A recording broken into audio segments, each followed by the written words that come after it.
For generations, the origin of the Irish seemed settled. The story said that Celtic warriors crossed Europe, reached the Green Island, and became the ancestors of Ireland. Their language survived, their legends survived, their symbols survived.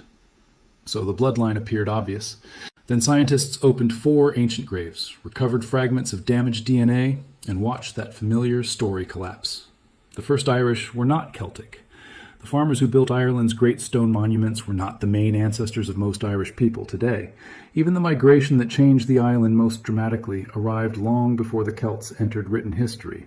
The real story was hidden beneath layers of soil, bone, and mythology, and when researchers finally reconstructed it, Ireland's past looked less like one unbroken family tree and more like a series of populations appearing, mixing, disappearing, and beginning again.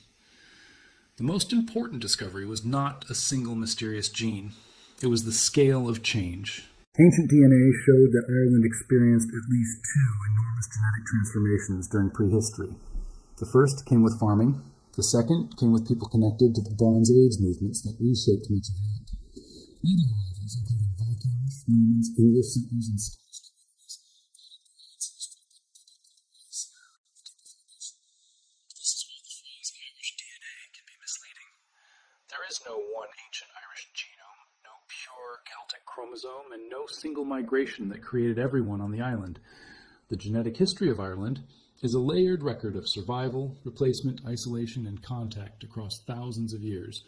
The story begins after the last great ice sheets withdrew. For a long time, Ireland had been too cold to host a dominating human settlement.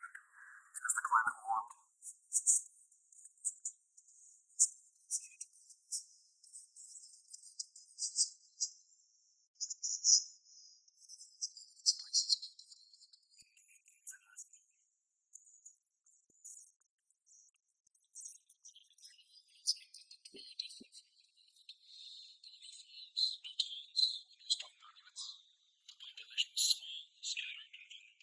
yet these communities were the first known people to make the island their home.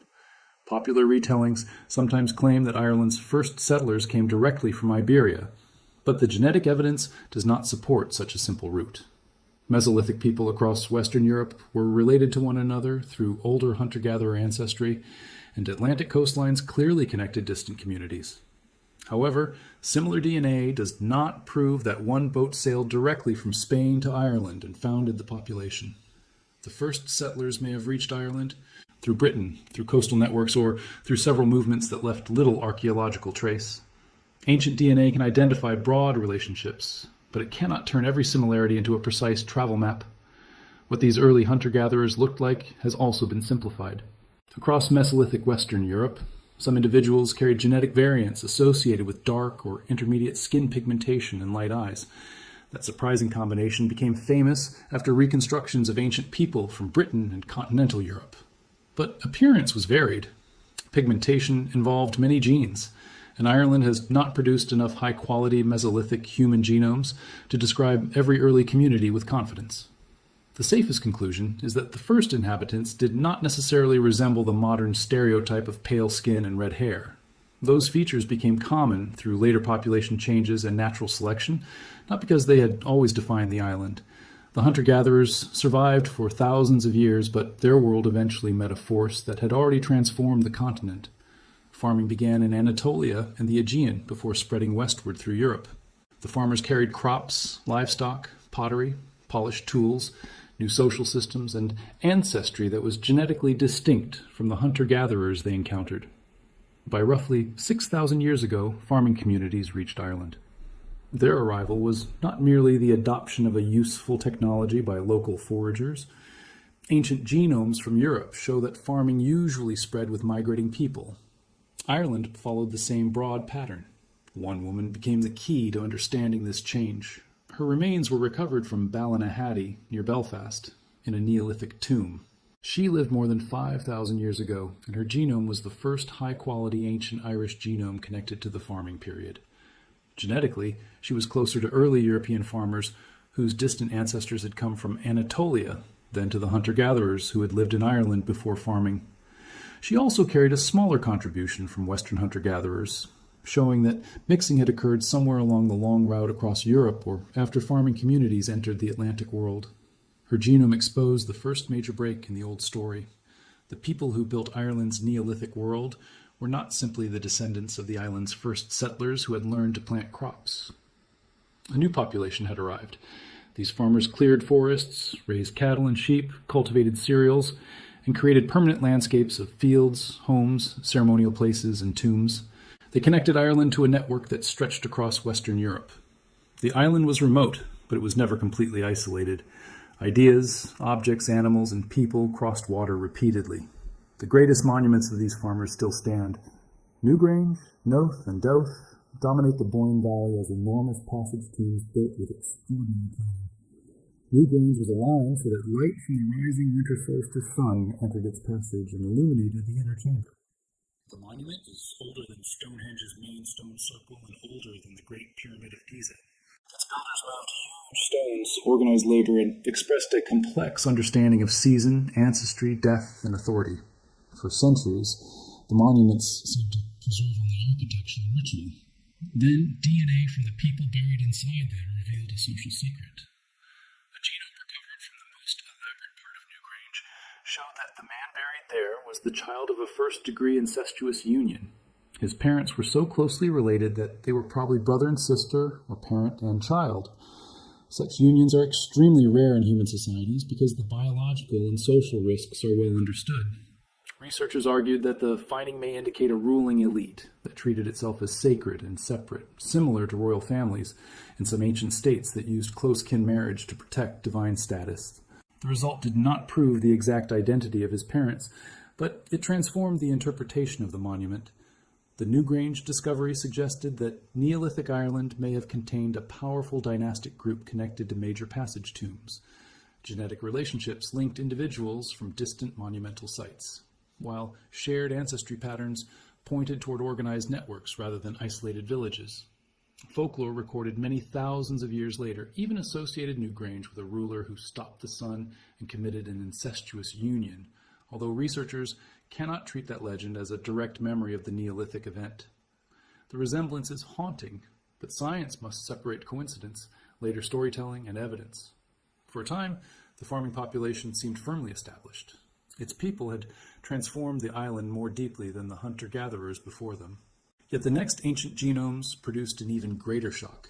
3 men from cyst burials on Rathlin Island, off the northern coast of Ireland, lived during the early Bronze Age, roughly 4,000 years ago.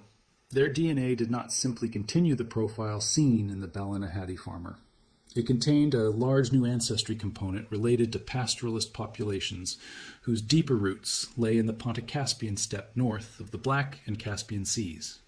That steppe-related ancestry had moved into Central and Western Europe through a complicated series of migrations and mixtures. By the time it reached Ireland, it was carried by populations already blended with earlier European farmers and hunter-gatherers.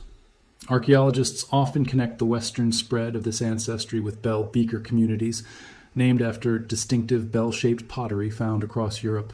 The strongest prehistoric genetic link did not point to an Iron Age invasion by historically described Celts. It pointed to a much earlier transformation.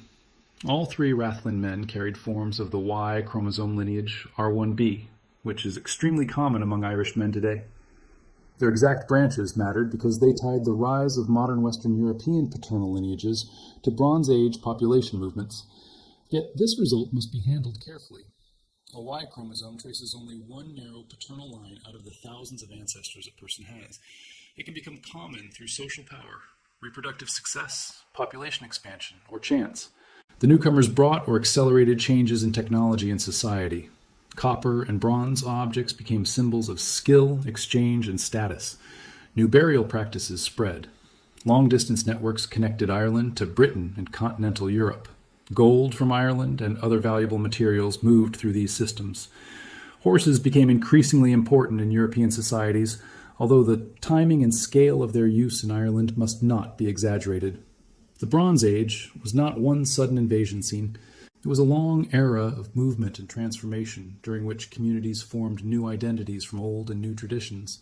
Some variants found in the Rathlin genomes attracted special attention, One man carried his version of the HFE gene associated with hereditary hemochromatosis, a condition in which excessive iron can accumulate in the body. The variant is found at relatively high frequencies in parts of Ireland today, especially the northwest. Another carried a genetic variant linked to the ability to digest lactose in adulthood. These findings showed that medically and biologically important variants present in Ireland today were already circulating during the Bronze Age. They did not prove that every modern frequency was established then, but they created a direct connection across 4 millennia.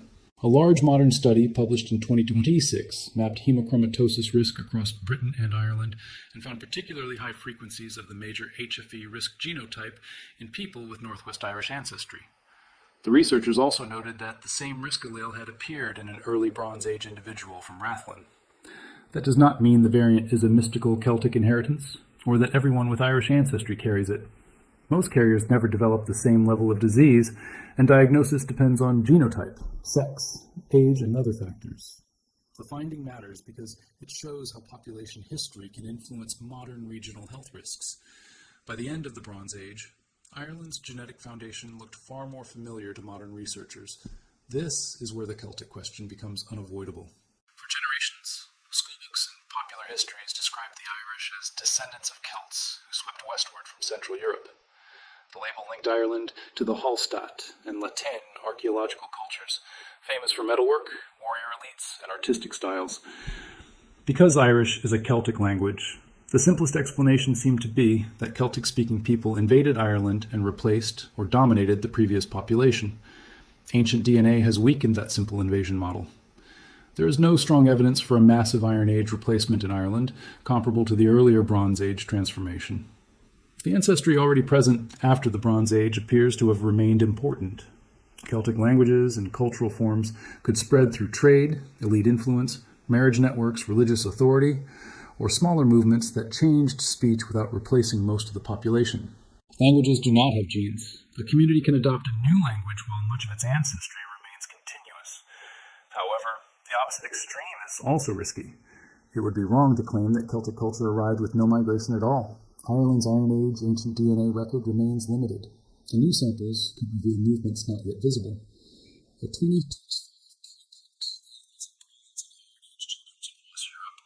argued that ancestry connected to Central European Earthquake groups spread widely through Western Europe and may have contributed to the expansion of Celtic languages. The work is important, but was presented as a preprint rather than a final peer-reviewed answer. Celtic identity was created in Ireland. It was not delivered as a complete package by one army. This distinction changes the meaning of origin. Genetics can trace biological relationships, but it cannot decide when a people became Irish. The first hunter-gatherers lived on the island, yet they would not have known that word. Neolithic farmers built monuments that became central to Irish heritage, but their languages are lost. Bronze Age migrants contributed much of the later ancestry, but they did not arrive carrying medieval Gaelic traditions. Identity formed gradually as communities remembered places, told stories, fought rivals, exchanged goods, and developed language. DNA is part of that history, not the whole definition.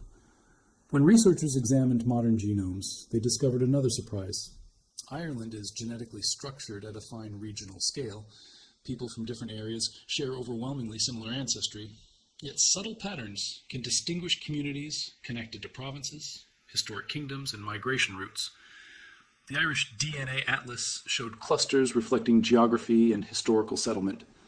A newer 2025 study analyzed genetic data from more than 6,000 people with regional Irish or British ancestry and identified communities using shared segments of DNA inherited from common ancestors. The results did not divide Ireland into separate biological peoples. The differences were subtle, overlapping, and shaped by recent history. Yet they were strong enough to reveal old boundaries. The study found genetic communities associated with areas such as North Kerry, South Leinster, Ulster, Munster, and several parts of Dublin. Surnames added historical context.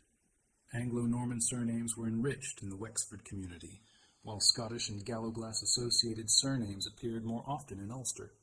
DNA and genealogy were recording some of the same movements from different directions. One of the clearest patterns was a long-lasting migration corridor between northeast Ireland and southwest Scotland. The narrow sea between them was often a bridge rather than a barrier. People crossed it for trade, marriage, warfare, seasonal movement, and settlement. The ancient kingdom of Dalriada connected parts of northeastern Ireland and western Scotland, while later Scottish migrations into Ulster strengthened other links. Modern national borders can make the water look like a dividing line, but genetic history shows repeated contact across it. The 2025 analysis also detected changing migration barriers within Ireland. Older shared DNA segments suggested broad connections across Irish communities, while more recent patterns reflected stronger separation between the southeast and west. Historical events, transport routes, economic differences, plantations, and local marriage networks all contributed. These patterns remind us that isolation is rarely absolute. Ireland was separated from continental Europe by sea, yet internal regions could also become partially separated from one another through politics and geography. Then came the Vikings. Their first recorded raids began near the end of the 8th century when ships attacked monasteries and coastal sites. The raiders were terrifying, but raiding was only the beginning. Norse communities established winter camps, settlements, trading centers, and towns. Dublin became one of the most important Viking ports in the Atlantic world. During the Viking Age, individuals with ancestry from Ireland and Britain entered Scandinavia. Some may have traveled voluntarily as traders, spouses, craftspeople, or settlers. Others may have been enslaved and transported through Viking networks. Genomes from Scandinavia contain evidence of this westward and eastward movement. The result destroys the picture of Vikings as a one-directional genetic wave. Ireland received Scandinavian people, while Scandinavia received people from the Irish and British Isles. The Viking world was a network. By the later medieval period, many Norse settlers in Ireland had adopted local language, Christianity, and political alliances. They became Hiberno-Norse communities, whose identities could not be separated neatly into foreign and native categories. Their ancestry entered local families, but the population of the island remained largely connected to its older base. Viking influence was enormous in urban life, trade, shipping, and warfare, even where its genetic contribution was modest. Cultural impact and genetic impact do not have to be equal. The Normans created another layer after arriving in the 12th century. They built castles, seized land, reorganized power, and founded communities, particularly in the east and southeast. Over time, some Norman families adopted Irish customs and language so completely that later observers described them as more Irish than the Irish themselves.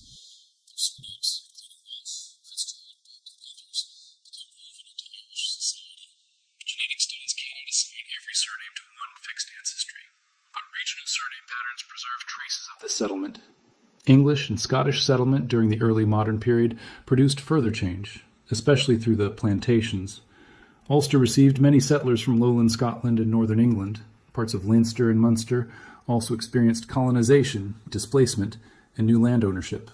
Modern Irish genomes show a general east to west and north to south gradient of British-related ancestry, with higher levels in the northeast and southeast.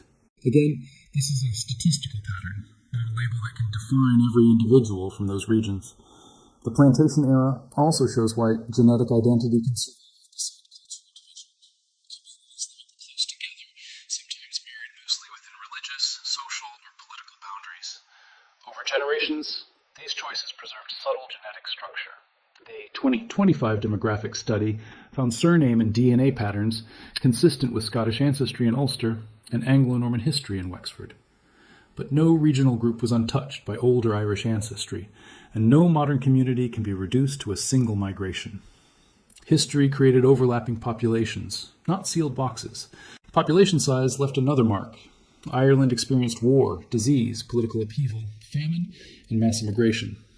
Shared DNA segments can reveal periods when communities became smaller or more isolated because related people were more likely to have children with one another.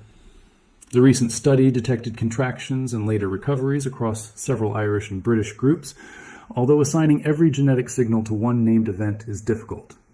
The Great Famine of the 19th century caused catastrophic death and emigration, but modern genetic structure also reflects many earlier centuries of demographic change. The diaspora carried Irish ancestry around the world. Millions left for Britain, North America, Australia, New Zealand, and other regions. Their descendants often search consumer DNA databases for percentage labeled Irish. Those estimates can be useful, but they are not direct readings of ancient identity. Companies compare customers with modern reference groups and use algorithms that change as databases grow. A person can receive different percentages from different services, and results may shift after an update. The science identifies statistical similarity, not a certificate of belonging. Regional Irish ancestry can sometimes be estimated because communities preserve distinctive combinations of shared DNA. A person with grandparents from Donegal may cluster differently from someone whose recent ancestors came from southeastern Ireland. Yet the deeper components are shared. Hunter-gatherer ancestry, early farmer ancestry, steppe-related ancestry, and later, historical contributions appear in different proportions across Europe. What makes Irish genomes recognizable is not the presence of a unique ingredient found nowhere else. It is the particular history that combined common European ancestries on an island and allowed regional patterns to persist. This also explains why claims about a single red hair gene or Celtic gene are misleading. Red hair is influenced strongly by variants in the MC1R gene, but those variants occur beyond Ireland and do not define Irish ancestry. Blue eyes, pale skin, height, and facial features are influenced by many genes and environmental factors. Their frequencies change through migration, selection, and chance. Ancient individuals cannot be turned into modern national stereotypes simply because researchers predict one trait from a handful of markers. The same caution applies to disease-associated variants. The high frequency of the HFE C282Y allele in parts of Ireland reflects population history, but calling hemochromatosis the Celtic curse can create false certainty. Celtic-speaking regions do show elevated frequencies, yet the variant is neither exclusive to Celts nor present in every Irish person. Genetic drift, founder effects, migration, and perhaps past selection all remain possible explanations. The medically useful message is awareness and testing, where appropriate, not a romantic story about warrior blood. The rewritten history, therefore, contains three different kinds of continuity. There is continuity of place. People have lived in Ireland since the Mesolithic. There is genetic continuity. Bronze Age ancestry remains a major foundation in modern Irish populations. And there is cultural continuity. Landscapes, monuments, stories, and languages were inherited and reinterpreted by later communities. These forms of continuity do not always come from the same people. Newgrange became an Irish symbol even though its builders were genetically different from the later Bronze Age population. Gaelic culture became central, even though genes cannot identify the moment it emerged. There were also genuine breaks. The arrival of farmers caused a major genetic shift from the hunter-gatherer world. The Bronze Age brought another transformation that made the population more similar to later Atlantic Europeans. Viking and plantation movements added regional ancestry and changed political life.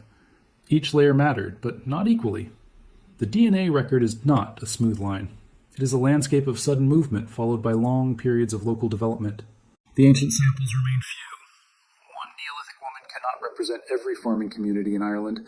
3 Bronze Age men from Rathlin cannot describe the entire island. Monumental tombs may overrepresent elites, and cremation destroyed DNA for many periods. Acidic soils damage bone. Some regions and centuries remain nearly invisible. Researchers build models from the best evidence available, but every new grave can challenge those models. That is exactly what happened when the first Irish genomes were sequenced. Future research may reveal more about the Iron Age, the spread of Celtic languages, regional kingdoms, Viking towns, and ordinary rural families. Better sampling could show whether particular migrations affected men and women differently, whether some communities survived population changes more strongly, and how ancestry moved between Ireland, Britain, and continental Europe. Scientific progress will not produce a final pure ancestor. It will reveal more mixing, more movement, and more exceptions to simple stories. This is why the genetic picture feels so surprising. It does not remove the Celts from Irish history. It places them in the correct position. Celtic speech, law, poetry, and identity became powerful after the island's deepest ancestry had already formed. The genes and the culture followed different timelines, then joined later inside communities. That separation between biological ancestry and cultural identity is the key to understanding not only Ireland, but every nation shaped by migration. The strongest conclusion is already clear. The Irish were not created by one Celtic invasion. Their ancestry began with hunter-gatherers who entered a recovering post-glacial landscape. It changed when farmers with Anatolian-related ancestry brought agriculture and built monumental tombs. It changed again when Bronze Age populations carrying steppe-related ancestry reached the Atlantic edge of Europe, became the main genetic foundation of later communities. Celtic language and identity developed on top of that foundation. Vikings, Normans, English, Scots, and many others added new branches without erasing the roots. That history does not make Irish identity less authentic. It makes it deeper. A nation is not a laboratory category, and a culture is not a percentage chart. Irish identity was created through shared places, memories, language, music, conflict, faith, migration, and family. DNA can expose forgotten migrations, but it cannot measure loyalty, belonging, or heritage. Someone does not become more Irish because one ancestry estimate rises, and no ancient genome can decide who belongs in modern Ireland. The study rewrote everything because it replaced a straight line with a living network. The Celtic legend contained part of the truth. Celtic language and culture became essential to Ireland, but the bloodline beneath that culture was older and more complicated. The farmers who raised Newgrange, the Bronze Age families on Rathlin, the sailors who crossed to Scotland, the Norse merchants of Dublin, and the immigrants who carried Irish ancestry overseas, all became chapters in the same story, none owned the island's identity alone.